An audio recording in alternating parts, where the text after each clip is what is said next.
नमस्कार, मी डॉक्टर सोनाली सरनोबत. आज आपण किडनी स्टोन्स म्हणजे मूत्रखडे ह्याची माहिती घेऊया. तर किडनी स्टोन्स असतात कसे? तर किडनी स्टोन्स हे किडनीमध्ये किंवा मूत्रनलिकेमध्ये किंवा मूत्राशयामध्ये सुद्धा असू शकतात. 3 ठिकाणी आढळणाऱ्या वेगळ्या वेगळ्या स्टोन्सना आपण जनरली किडनी स्टोन्स असं म्हणतो किंवा मूत्रखडे असं म्हणतो. तर हे बनतात कशामुळं? तर कॅल्शियम ऑक्झलेट, कॅल्शियम फॉस्फेट किंवा कॅल्शियम कार्बोनेट अशा क्षारांच्या संयुगांमुळं हे मूत्रखडे बनत असतात. आणि हे जर का बनत असतील तर ह्याची माहिती आपण करून घेऊया. का बनत असतील, त्याची लक्षणं काय आहेत आणि त्याच्यावरती उपचार काय आहेत. तर बनत का असतील बरं? तर काही व्यक्तींना जे फ्रिक्वेंटली युरिनेशन करायचं असतं, म्हणजे मूत्रविसर्जन करायचं असतं, ते न करता धरून ठेवण्याची फार एक प्रकारची सवय असते.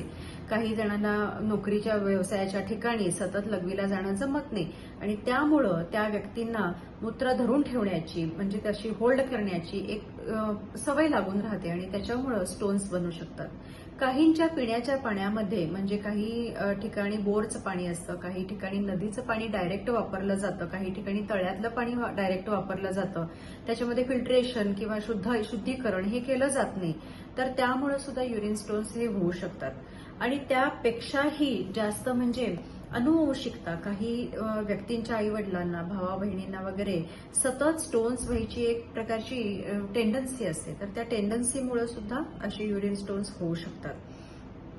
काही मोठ्या मोठ्या आजारांमध्ये ज्याच्यामध्ये वारंवार मूत्रसंसर्ग होतो, युरिन इन्फेक्शन होतं, तर त्यांना सुद्धा हे असे आजार होऊ शकतात आणि युरिन स्टोन्स होऊ शकतात. तर युरिन स्टोननं होतं काय? तर पोटात दुखायला लागतं. पोटात कुठं दुखतं? तर पाठीकडे खालच्या बरगड्यांच्या खालच्या बाजूला आणि थोडंसं वरती आणि मध्यावरती किंवा बाजूला, त्याला आपण रिनल अँगल म्हणतो.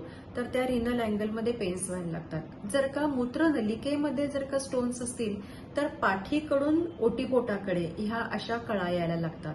थंडी वाजून हुडहुडा भरतो, ताप येतो, उलट्या होतात, क्वचित एकदम खूप ताप 103-104 फॅरनहीट पर्यंत जाऊ शकतो आणि हे युरिन इन्फेक्शन होऊन त्याच्यामधनं पुन्हा युरिन स्टोनचा कोलिक म्हणजे युरिन स्टोनचं एक विशिष्ट प्रकारचं पोटात दुखणं जे असतं, मी आता सांगितलं की पाठीकडनं पोटाकडे ओटीपोटाकडे हे जे दुखणं असतं त्याला युरिनरी कोलिक असं किंवा रिनल कोलिक असं म्हणतात.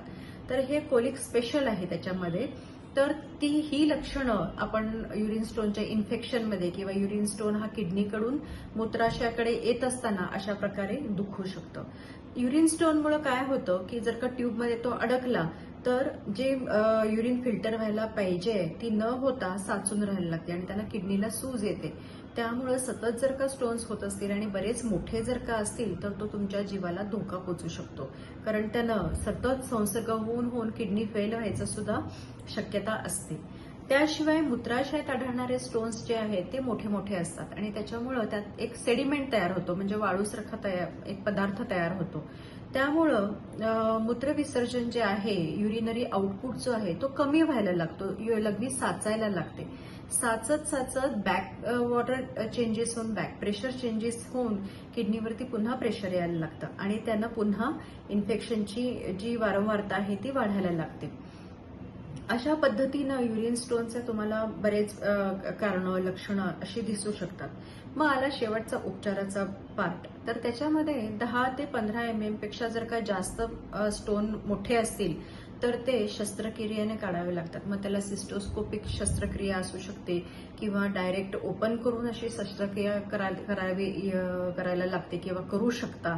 पण त्याशिवायही हे स्टोन्स विरघळण्यासाठी होमिओपॅथीसारखा दुसरा उपचार नाही. तर होमिओपॅथीमध्ये बरेच अशी औषधं आहेत, बर्बेरिस असू देत, कॅल्केरिया असू देत किंवा अगदी लायकोपोडियम पण असू देत, कॅन्थारिस असू देत. ही औषधं योग्य मात्रेमध्ये, योग्य वारंवारतेनं जर का दिली तर रुग्णाला खूप मोठा फरक पडू शकतो. युरिन स्टोन साईजनं पण कमी होऊ शकतात आणि साईजनं कमी झाले की ते ट्यूबमधनं आपसुकच मूत्राशयात जातात. पण जे किडनीमध्ये आहेत ते असे बाहेर पडू शकत नाहीत, ते विरघळावेच लागतात आणि ते विरघळण्याची औषधं सुद्धा होमिओपॅथीमध्ये आहेत. कित्येक रुग्णांना याचा चांगला असा इफेक्ट आलेला आहे. परंतु काही विशिष्ट स्टोन्स असे असतात की त्याला स्टॅगहॉर्न कॅल्क्युलस म्हणतात. कॅल्शियम कार्बोनेटचे हे स्टोन्स असतात बरेच मोठे असतात, म्हणजे हरणाच्या शिंगासारखे असे ते स्टोन्स असतात आणि ते किडनीमध्ये घट्ट बसलेले असतात आणि त्यांना काय होतं की किडनीचं फिल्ट्रेशन अजिबात बंद होऊन जातं आणि ते मात्र डेंजर होऊ शकतं, म्हणजे रुग्णाच्या एकंदरीत जीवालाच धोका पोचू शकतो. तर तसे जर का स्टोन्स ऑपरेट करता येण्यासारखे असतील, काही व्यक्तींच्यामध्ये ते शक्य होत नाही, कारण काही वेळेला त्याला कोमॉर्बिडिटी असते, म्हणजे ब्लड प्रेशर हाय असतं किंवा शुगर असते आणि त्यावेळेला ऑपरेशन करण्याचा धोका असतो. तर त्यावेळेला स्टॅगहॉर्न कॅल्क्युलस सुद्धा होमिओपॅथीनं जरासे विरघळता येतात आणि युरिनरी फिल्ट्रेशन हे चांगल्या पद्धतीनं चालू होऊ शकतं. तर ही औषधं अशी आपण वापरू शकतो. त्याच्यामध्ये एक मात्र गोष्ट आहे की कुठं होमिओपॅथी द्यायची आणि कुठं शस्त्रक्रिया करायची हे त्या तज्ज्ञांना कळलं पाहिजे आणि ते रुग्णांनी ऐकलंही पाहिजे आणि त्याप्रमाणे उपचार करून घ्यायला पाहिजे. धन्यवाद.